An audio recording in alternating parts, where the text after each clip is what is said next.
자그마한 교육법인을 운영하고 있는 평범한 이제 막 50대에 접어든 그러한 중년이고요. 혼자라도 가야죠. 구독, 좋아요 부탁해요.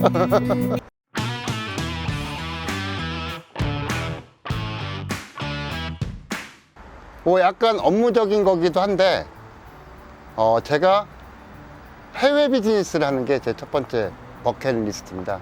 해외 비즈니스라는 게 뭐 물론 뭐 어디서든 해외 비즈니스는 할 수 있습니다. 근데 제가 꿈꾸는, 제가 해보고 싶은 해외 비즈니스라는 건 다른 나라에 가서 거기서 생활하면서 거기서 어떤 사업적 가치를 만들고 또 거기서 하루하루를 바쁘게 보내는 거, 이게 제 첫 번째 버킷리스트인데, 제가 이렇게 생각을 하게 된 거는 제가 이제 예전에 해외 출장을 자주 나갔었는데, 출장을 하면서 나가서 이제 보면서 저는 이제 제 3자격으로 좀 물러나 있었는데, 거기에 보면은 많은 이제 우리나라 사람들이 또는 서로 다른 그 나라의 사람들이 서로 이야기하면서 사업 얘기도 하고 이 여러 가지 교류를 하는 모습을 보면서 뭔가 좀 되게 멋있어 보였어요.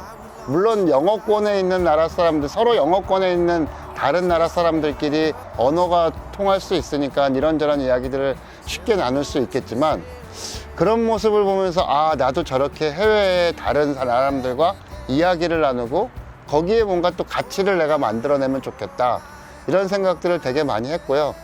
지금 뭐 여기서 조그만 사업을 하고 있는데, 이 사업이 뭐 해외로 어떻게든 가지고 나갈까에 대한 궁리는 여전히 많이 합니다. 지금 코로나라는 게 있어서 쉽지 않은 상황이긴 하지만 뭐 코로나도 언젠가는 잠잠해질 날이 올 테니까, 그러면 제가 해외에 나가서 비즈니스를 하는데, 해외에 나가서 많은 사람들과 이야기하고 이러려면 뭐 가장 중요한 언어, 즉 영어. 제가 영어를 잘하느냐? 그렇지 않습니다. 영어 못합니다. 그래서 걱정이 많이 들고, 과거에는 해외 비즈니스를 또 해외에 나가서 뭔가를 하고 싶은 생각은 너무나 많이 들지만, 내가 영어가 안 되는데 어떻게 가능할까? 영어를 더 했어야 되는데. 실제로 영어 공부도 많이 했어요. 제가 영어 학원에 다닌 돈만 다 갖다 모으면 학원 하나 차릴 정도의, 이 정도 돈도 쏟아부었지만 여전히 영어 실력은 안 늘어서. 근데 제가 어느 날 예전에 불가리아라는 나라를 출장을 갔는데, 거기 현지에서 이 사업을 담당하는 책임자가 있었는데, 한 50대 중반 정도 되시는 분이었는데, 이분이 영어 하는 거 보고 깜짝 놀랐어요. 근데 더 놀라운 건 그게 소통이 원활하게 이루어져서 일하는데 전혀 지장이 없다라는 것도 더 놀랐는데, 실제 어떻게 영어를 했냐면, 이분이 이제 그 현지에, 물론 불가리아가 영어권 나라는 아니어서 뭐 서로 어느 정도 그게 이제 익스큐즈가 됐겠지만, 변호사가 있었거든요. 근데 딱 어떻게 영어를 하냐면, Hey lawyer 하고 부르더니 Today 2 o'clock big meeting. 오케이? 끝난 거예요. 그걸로 모든 대화가. 그래서 2시에 큰 회의가 있으니까 참석하라고 했더니 거기서 알았다 그러고, 그걸로 이제 모든 대화가 끝나는 걸 보면서, 굳이 영어가 잘하면 물론 당연히 좋죠. 하고 이게 진짜 실질적으로 비즈니스 영어까지 가려면은 영어가 능숙해야 되는데, 그렇다고 해서 영어를 못한다고 해서 내가 해외 비즈니스 하는데 주저하거나 어떤 장애가 되는 건 아니구나라는 거를 알았어요. 그래서 실제로 제가 미국에 출장을 가서 거기서 뭐 사업을 하던, 해외 기업에 직장을 다니는 사람을 만나던 하는 사람들 말 들어보니까, 영어가 잘하면 물론 가장 최우선이고 베스트지만 그렇다고 그게 전부는 아니라고들 많이 얘기를 하대요. 그래서 이제 제가 해외에 나가서 뭐 미국의 뉴욕이나 샌프란시스코 이런 데 지사를 두고 또 거기서 사업을 만들고, 너무나 재밌을 것 같아요. 제가 가끔 상상하기를, 뉴욕 월가의 커피숍에서 한 손은 샌드위치를 들고 한 손은 전화기를 해서 통화를 하면서 너무나 바삐 보내고 바로 또 샌드위치 먹고 또 미팅을 가는 그런 모습들, 상상만 해도 솔직히 짜릿합니다. 이런 걸 언젠가는 할 거라고 저는 믿고 있고, 제가 뭐 죽기 전에 아주 노년에 하겠다는 얘기는 아니고요. 그때 돼서 뭐 비즈니스 하기 힘드니까 바로 멀지 않은 미래에 꼭 해야 될 나의 버킷리스트로 첫 번째로 생각을 하고 있습니다. 두 번째는 많은 사람들이 생각하는 것 좀 뭐 비슷합니다. 저 역시 해외여행인데 많은 사람들이 여행을 꿈꾸고 또 여행을 가고 싶고, 그게 실제로 우리가 이제 사회생활 하면 대부분이 어딘가에 묶여 살기 때문에 여행이라는 걸 가지 못하니까 그게 버킷리스트에 항상 올라와 있는 뭐 단골 리스트 아닐까 싶은데, 저는 해외여행을 어떻게 하고 싶냐면, 원래는 한 15, 16년, 16년 전에 저희 아이가 처음 태어날 때 제가 그때 이제 정기적으로 돈을 이제 적금을, 그때 펀드였는데 그거를 들면서 우리 아이가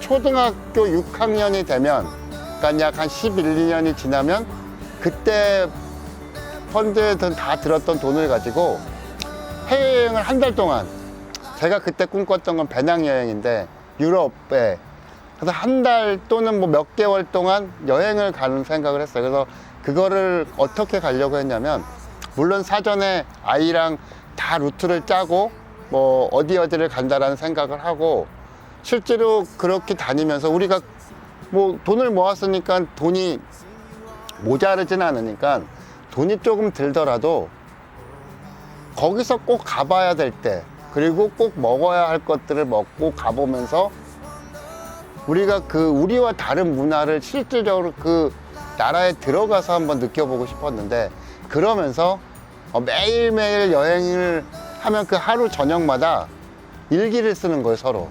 그리고 카메라도 저도 하나, 아이가 하나 갖고 있어서, 뭐 그때 당시 제가 생각한 건 아이가 초등학교 6학년일 때였는데, 제 시각으로 본 이 나라의 문화, 사람들, 풍경을 나는 찍고, 그리고 그날 저녁에 일기처럼 글로 옮기고, 그리고 아이는 아이가 본 시각에서의 사람과 문화, 풍경을 사진으로 찍고 글로 남겨서, 한 페이지는 나, 한 페이지는 우리 아이가 쓴 글을 책으로 내고 싶었었어요. 그러니까 아빠 아들이니까 당연히 그 모든 그 생각하는 거 또는 어떤 바라보는 시각, 이런 게 다를 테니까 그런 걸 통해서 이야기를 하고 서로를 좀 더 공감하고, 그래서 그거를 아빠와 아들이 함께 배낭여행을 다녀온 어떤 여행기 같은 책을 내고 싶었는데 결론은 못했습니다.